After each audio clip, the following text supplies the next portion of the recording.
Episode 13 की starting में हम इन दोनों को देखते हैं और ये दोनों ही सोच रहे होते हैं कि आखिर हम दोनों के बीच रिलेशन क्या है और हमारे फोन्स में एक दूसरे का नंबर क्यों है। तभी क्यों की आंटी यहाँ जाती है, जिसे देखते ही क्यों म्योल को लिफ्ट के अंदर खींच लेती है। म्योल उसे पूछता है कि तुमने ऐसा क्यों किया, तो क्यों कहती है कि वो मेरी आंटी है और अगर उसने हम दोनों को एक साथ देख लिया तो वो हमारे बीच में कुछ गलत सोचेगी। देन क्यों उसे पूछती है कि क्या हम दोनों पहले भी मिल चुके हैं, जिस पर म्योल कहता है कि मुझे नहीं पता, मैं तो खुद इस बात को लेकर कंफ्यूज हूँ। इधर चा और ली दोनों बाहर बैठे होते हैं। ली चा को पूछता है कि क्या तुमने 10 साल पहले जीना को किस की थी, तो चा कहता है कि हाँ, बिकॉज तुम उसे छोड़कर चले गए थे और वो रोज तुम्हारे घर के बाहर बैठकर वेट किया करती थी और मैंने इसलिए उसे किस की थी ताकि वो वहाँ से चली जाए और तुम्हें भूल जाए, वरना तो पता नहीं वो कितने महीनों तक तुम्हारे लिए रोती और तुम्हारी वेट करती। तुम्हें तो उस बात का पता था कि वो तुम्हारी वेट कर रही है, लेकिन फिर भी तुम उससे मिलने के लिए नहीं गए क्योंकि तुम एम्बेरेस फील कर रहे थे। मुझे इस बात का बिल्कुल भी रिग्रेट नहीं है कि मैंने उसे किस की थी। अगर तुम चाहो तो मुझ पर चिल्ला सकते हो, मुझे कोई फर्क नहीं पड़ता। ये सब सुनकर ली उसे कहता है कि तुम मेरे साथ इतने होनेस्ट कैसे हो सकते हो और अगर तुम चाहो तो मुझे सॉरी बोलकर यहाँ से जा सकते थे। जिस पर चा कहता है कि मैं तुम्हें पसंद करता हूँ, मैं तुम्हारे सामने कोवर्ड नहीं बनना चाहता। देन ली यहाँ से जाने लगता है तो चा उसे पूछता है कि तुम कहाँ जा रहे हो, जिस पर ली कहता है कि ये मूवमेंट मेरे लिए काफी बैड है और वैसे भी आज रात मैं तुम्हारे साथ नहीं सो सकता, मैं कैफे में जा रहा हूँ। ये कहकर वो यहाँ से चला जाता है। इधर म्योल क्योंग को एक रेस्टोरेंट में ले जाता है जहाँ क्योंग उसे बताती है कि मैं कुछ देर पहले रो रही थी और मुझे नहीं पता मैं क्यों रो रही थी। देन म्योल उसे गोडस का हुलिया बताते हुए पूछता है कि क्या तुमने ऐसी लड़की को देखा है, तो क्योंग बताती है कि हाँ, मैं ऐसी लड़की से मिली थी, मैंने उसकी बोतल खोलकर उसकी हेल्प की थी और उसने मुझे हॉस्पिटल के रूफटॉप पर जाने के लिए भी कहा था। फिर म्योल उसे पूछता है कि क्या उसने तुम्हें कुछ और भी कहा था, जिस पर क्योंग कहती है कि नहीं, इसके अलावा उसने मुझे कुछ नहीं कहा और वैसे भी मुझे उससे क्या लेना देना। तो म्योल गुस्से में उसे कहता है कि तुम बीमार नहीं हो, तुम्हारा तो दिमाग ही खराब हो चुका है। देन वो उसे अपने नंबर के बारे में पूछता है तो क्यों कहती है कि वो नंबर मेरे फोन में सेव है और पता नहीं मैंने क्यों ऐसे ही उस नंबर पर कॉल लगा दी थी।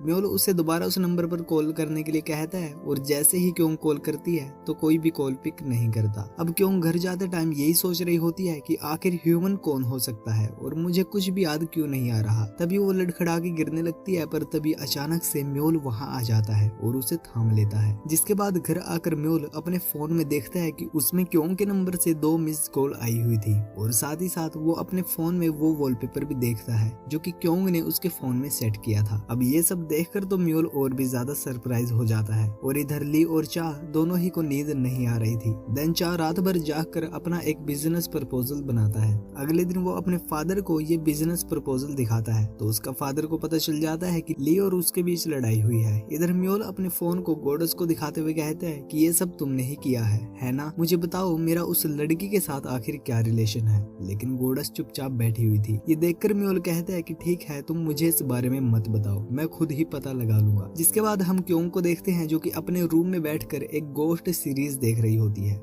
ये देखकर उसकी आंटी पूछती है कि तुम अपने दिन की शुरुआत ऐसे गोस्ट ड्रामास को देखकर क्यों कर रही हो, तो क्यों कहती है कि मैं फन के लिए ये सब नहीं देख रही हूँ, बल्कि मैं तो गोस्ट के ऊपर स्टडी कर रही हूँ। तभी म्योल डॉक्टर बनकर उसके पास आता है, जिसे देखकर क्यों शौक हो जाती है बिकॉज वो तो उसे साफ साफ देख पा रही थी। आंटी म्योल को कहती है कि ये अभी अभी सोकर जागी है, इसलिए ये होश में नहीं है। देन म्योल उसका चेकअप करता है और कहता है कि हमें इसके कुछ टेस्ट करने हैं। ये कहकर वो यहाँ से चला जाता है। जिसके बाद क्यों अपने एक टेस्ट करवाने जाती है तो म्योल दोबारा से वहाँ आ जाता है और उसका टेस्ट करने लगता है। फिर क्यों अपनी MRI करवाने जाती है, पर म्योल उसकी MRI करने भी यहाँ पहुँच जाता है। ये देखकर क्यों उसे पूछती है कि क्या हर तरह की ड्यूटी तुम्हारे पास ही है और तुम मेरा पीछा क्यों कर रहे हो, तो म्योल कहता है कि मैं तो सिर्फ तुम्हारी जान बचा रहा हूँ और देखो तुम अपना फोन इस मशीन के अंदर लेकर जाने वाली थी। अब क्यों MRI मशीन में एंटर होती है। इधर म्योल उसके फोन में पिक्स को चेक करने लगता है, लेकिन उसे उसके फोन में अपनी एक भी फोटो नहीं मिलती और फिर वो यहाँ से चला जाता है। जिसके बाद क्यों से मिलने के लिए उसके सभी कलीग्स आते हैं। चा भी यहाँ आया होता है और सभी लोग क्यों के लिए खाने पीने की चीजें लेकर आए थे।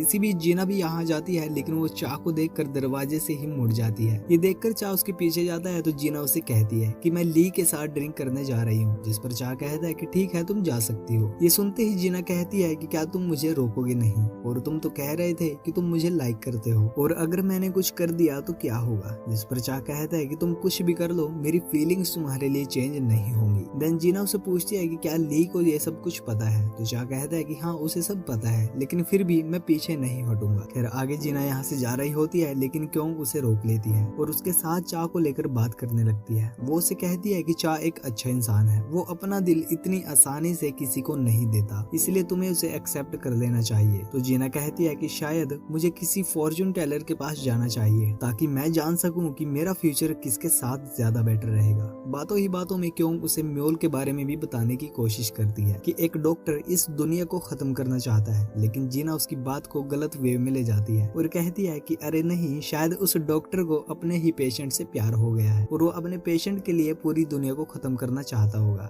ये कहकर वो यहाँ से चली जाती है और बेचारे क्योंग को उसे सच बताने का मौका ही नहीं मिलता। इधर सेओन ली के साथ जीना के बारे में बात कर रहा होता है। उसे लगता है कि शायद ली जीना की वजह से ही कोरिया वापस आया था, लेकिन ली उसे कहता है कि मैं जापान में विन नहीं कर पाया था, इसलिए मैंने वापस कोरिया आने का डिसाइड किया। और रही बात मेरे फर्स्ट लव की, तो मेरी बजाय वो ज्यादा हर्ट हुई थी, बल्कि मैं तो उससे सिर्फ भाग रहा था। खैर आगे ली जीना के साथ ड्रिंक करने आता है, जिस दौरान जीना काफी ड्रिंक कर रही होती है। ये देखकर ली उसे कहता है कि आराम से ड्रिंक करो, इतनी जल्दी भी क्या है, और मुझे लगता है शायद तुम कुछ करने वाली हो जिसका तुम्हें बाद में रिग्रेट फील होगा। देन जीना उससे कहती है कि तुम्हारे लिए सब कुछ कितना आसान है, तुम कोरिया से वापस आए, तुम मुझसे मिलना चाहते थे और मैं तुम्हें एकदम मिल गई, लेकिन मेरे साथ ऐसा कुछ भी नहीं हुआ। मैं हर साल तुमसे मिलने के लिए रीयूनियन में जाती थी कि कभी ना कभी तुम मुझे मिल ही जाओगे, लेकिन मुझे हर बार वहाँ से डिसअपॉइंट होकर आना पड़ा। मैं तुम्हारे घर नहीं आ सकती थी, लेकिन फिर भी मैं तुम्हारे घर के आसपास घूमती रहती थी कि कभी ना कभी तुम मुझे देख ही जाओगे। और तुम्हें पता है ये सब करना मेरे लिए कितना मुश्किल था, मैंने अपने से ज्यादा तुमसे प्यार किया। ली कहता है कि पहले जो कुछ भी हुआ वो सब भूल जाओ और अब मैं नहीं भागूंगा। लेकिन जीना कहती है कि हमारी रिलेशनशिप 9 साल पहले ही खत्म हो गई थी और मैंने चा के साथ किस भी की है। तो ली कहता है कि मुझे पता है, लेकिन मुझे कोई फर्क नहीं पड़ता। बट जीना कहती है कि मुझे फर्क पड़ता है। ये कहकर वो ड्रंक हालत में यहाँ से चली जाती है। रास्ते में चा भी उसे मिल जाता है, जो कि उसे गिरने से बचाता है, और उसे देखकर जीना पूछती है कि तुम यहाँ क्या कर रहे हो?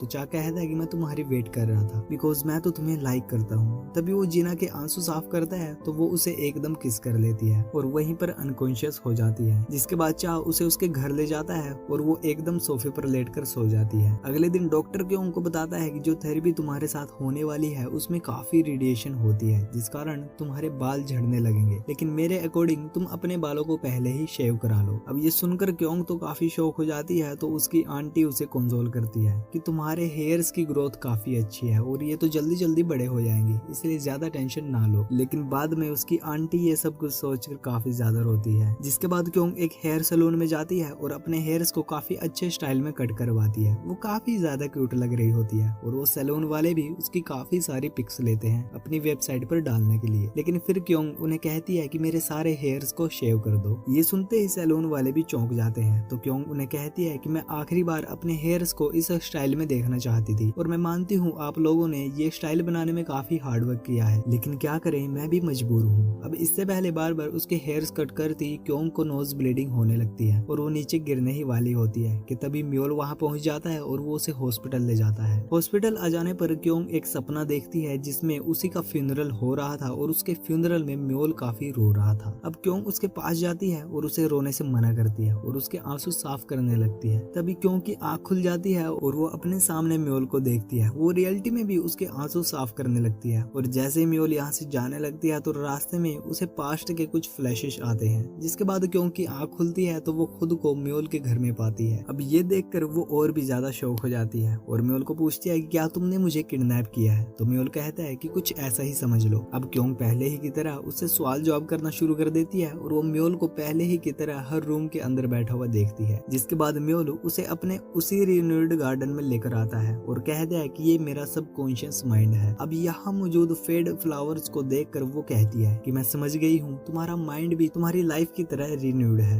देन वो उसे पूछता है कि क्या तुम सच में मुझे नहीं जानती और क्या तुम पहले भी इस जगह पर आई हो? तो क्यों साफ मना कर देती है। फिर वो कहता है कि एक फेमस राइटर की लाइन है कि मरने जैसा कुछ नहीं होता और मुझे देखो मैं जिंदा हूँ। तो क्यों कहती है कि उसी राइटर का एक फेमस कोट भी है कि एक पर्सन के लिए इस दुनिया का रिडक्शन और एक पर्सन के लिए गॉडेस का एक्सपेंशन यही प्यार होता है। और तुम ऐसे अच्छे अच्छे कोट्स को याद रखा करो जिससे ये जगह नाइस हो जाएगी। ये सुनते ही म्योल को पास्ट का काफी कुछ याद आ जाता है और वो एकदम से क्योंग को किस कर देता है। अब क्योंग को भी याद आ जाता है कि उस टाइम गोडस ने उसे जल्दी से कोई एक चीज चूज करने के लिए कहा था, तो क्योंग ने चूज किया था कि वो दोनों अपनी रियलिटी को भूल जाएं। तभी क्योंग की आंख खुल जाती है और वो सबसे पहले अपनी उसी डायरी को देखती है जिसमें उसने अपनी कंडीशंस को लिखा हुआ था। फिर वो फटाफट अपने घर की ओर निकलती है और इधर म्योल अभी भी उसी जगह पर खड़ा हुआ था। तभी उसका रिन्यूड गार्डन दोबारा रिकवर हो जाता है और उसे पास्ट का सब कुछ याद आ जाता है। अब ये सब याद आने पर वो हॉस्पिटल जाता है, लेकिन तब तक क्योंग वहाँ से निकल चुकी थी। इधर क्योंग अपने घर पहुँचती है और वो अपने घर को नॉर्मल देखकर अपसेट हो जाती है, बिकॉज उसे लगा था कि शायद उसका घर म्योल के घर से अटैच होगा। तभी म्योल उसके घर आ जाता है, जिसे देखते ही क्योंग उसके पास आ जाती है और ये दोनों एक दूसरे को ब्लेम करने लगते हैं। क्योंग उसे कहती है कि तुम्हें मुझे याद रखना चाहिए था, लेकिन म्योल कहता है कि वो मेरा फॉल्ट नहीं था और तुम्हें वो डिसीजन लेने के लिए किसने कहा था। देन क्योंग म्योल को हक कर लेती है और म्योल भी काफी खुश हो जाता है, जिस कारण गोडस के फ्लावर पॉट वाला प्लांट दोबारा ब्लूम हो जाता है। एंड गाइज ये एपिसोड यहीं पर खत्म हो जाता है। तो गाइज ये थी एपिसोड 13 की एक्सप्लेनेशन। आई होप आपको ये ड्रामा काफी पसंद आ रहा होगा। अगर ये वीडियो थोड़ी सी भी अच्छी लगी हो तो इसे लाइक करें एंड नेक्स्ट एपिसोड के लिए हमारे चैनल को सब्सक्राइब कर लें।